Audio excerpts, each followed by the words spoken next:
আসসালামু আলাইকুম। প্রিয় দেশবাসী এবং প্রবাসী সবার কাছে আমার সালাম এবং দোয়া। আমি ডক্টর ইউনুস চাচাকে বলছি, অনুসরণ করে আপনি এয়ারপোর্টের দিকে খেয়াল দেন, আর নাহলে কিন্তু বাংলাদেশের অর্থনীতি ধ্বংস হইতে বেশি দিন লাগবে না। এই যে বিমানবন্দর, ঢাকা আন্তর্জাতিক শাহজালাল বিমানবন্দরের মধ্যে লাকির চুরি হয়, মোবাইল চুরি হয়, সোনাদানা চুরি হয় এবং ট্যাক্স বাড়ায় দিচ্ছেন। আমরা প্রবাসীর টাকা দিয়ে কিন্তু আপনারা সমস্ত কিছু করতেছেন। যত এমপি, মন্ত্রী, নেতা, মুতের খেতা, গুয়ের কাপড় চোপড় আছে, সব কিন্তু প্রবাসীদের টাকা দিয়ে চলে। ওই প্রবাসীদের পুন্দে আঙ্গুল দিলে আপনারা দেশ জমিনে পড়তে এক সপ্তাহ লাগবো না। সমস্ত প্রবাসীর কাছে ক্ষমা চাইতে বলেন এয়ারপোর্টবাসীরে, আর চোর ডাকাত কথা দিয়ে দিয়েছেন এয়ারপোর্টে, ওইগুলো সাবধান করেন।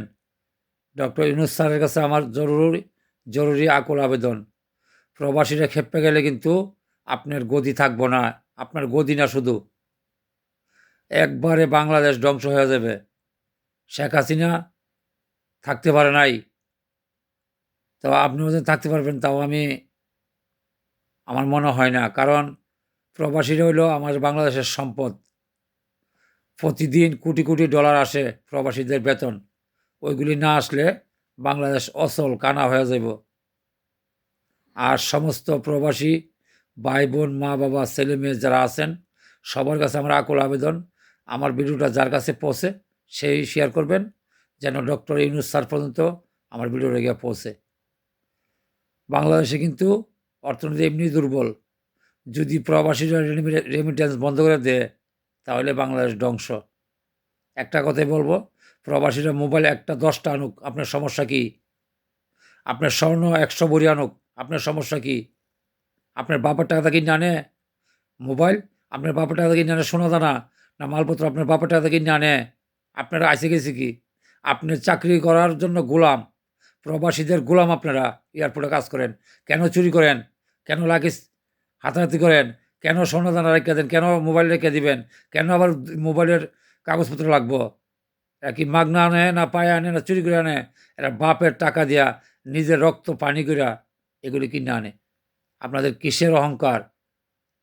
যদি এমনই করেন, যত প্রবাসী মা বাবা, ভাই বোন, আত্মীয় স্বজন আছেন, সবার হাতে হাত দিয়ে বলবো এবং বড়দের পায়ে হাত দিয়ে বলবো, আপনারা একজনও একটা টাকা দিবেন না বাংলাদেশে। দেখি বাংলাদেশ কীভাবে চলে।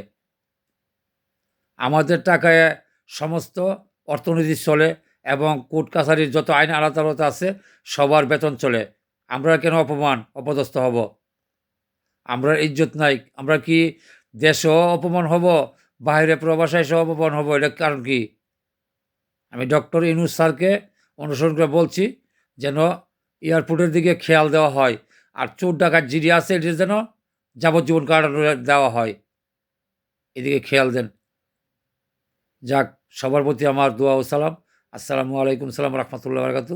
এবারে আমি বিদায় নিচ্ছি। আল্লাহ হাফেজ।